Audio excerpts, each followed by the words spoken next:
Hola a todos, aquí el canal Astrophysics. En este video vamos a saber sobre la sucesión Fibonacci y el número áureo, y la relación que tiene este último con la sucesión Fibonacci.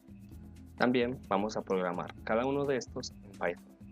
La sucesión Fibonacci es una secuencia de números en el cual cada número se obtiene de la suma de los dos anteriores. Así que en esta sucesión empezamos con dos unos. Luego el siguiente número sería 1 más 1, queda 2. Luego 1 más 2, 3. 2 más 3, 5. 3 más 5, 8. 5 más 8, 13. Y así sucesivamente. Ahora con el número áureo. Imaginemos que tenemos un segmento A. Y ese segmento lo vamos a dividir en otros dos segmentos más pequeños. En el segmento B y en el segmento C. Ahora, el número áureo es la relación que hay entre el segmento A y el segmento B, y a su vez entre el segmento B y el segmento C.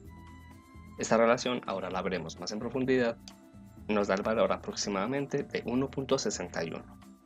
Ahora, un valor mucho más exacto para phi, o el número áureo, es igual a 1 más raíz de 5 todo sobre 2.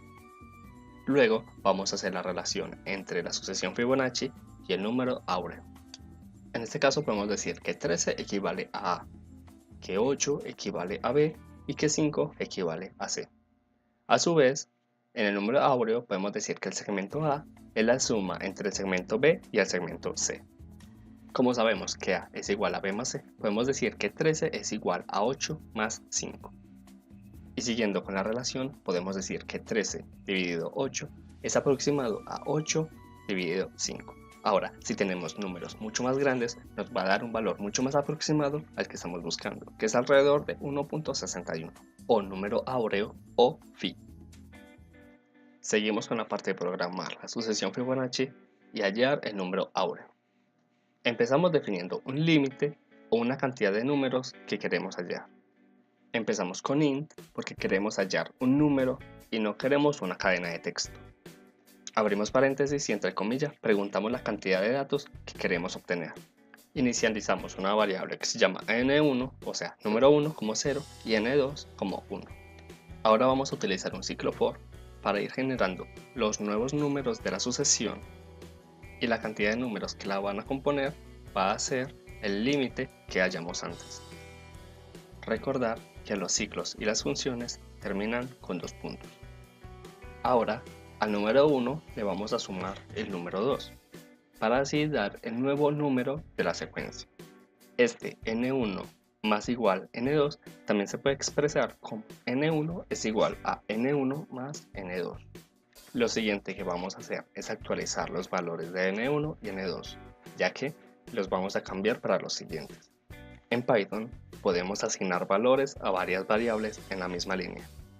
En este caso nos sirve porque no queremos crear una nueva variable llamada temporal, que sea la encargada de mantener temporalmente el valor nuevo que va a tener n2. Por último, vamos a mostrar el valor que tiene n1, para así crear la sucesión.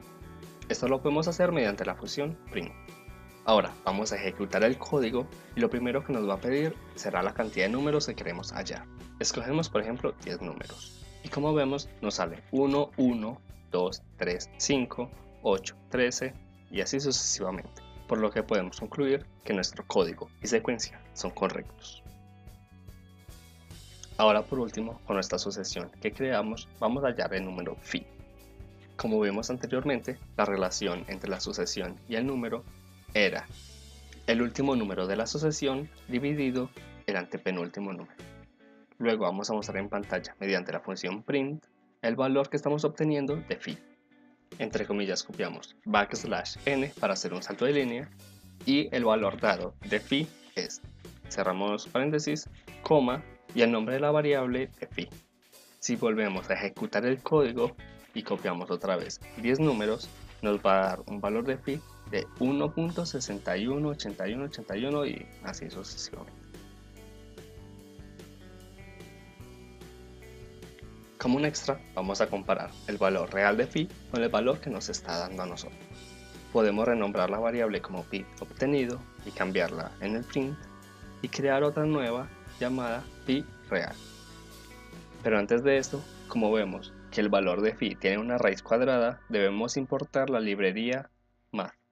Ya así podemos crear la variable phi real, que va a ser igual a, entre paréntesis, 1 más math.sqrt, que significa square root o raíz cuadrada de 5, y todo lo vamos a dividir entre 2. Por último, vamos a imprimir en pantalla el valor de phi real. Podemos copiar lo que tenemos arriba solamente cambiando el valor de phi dado por valor de phi real.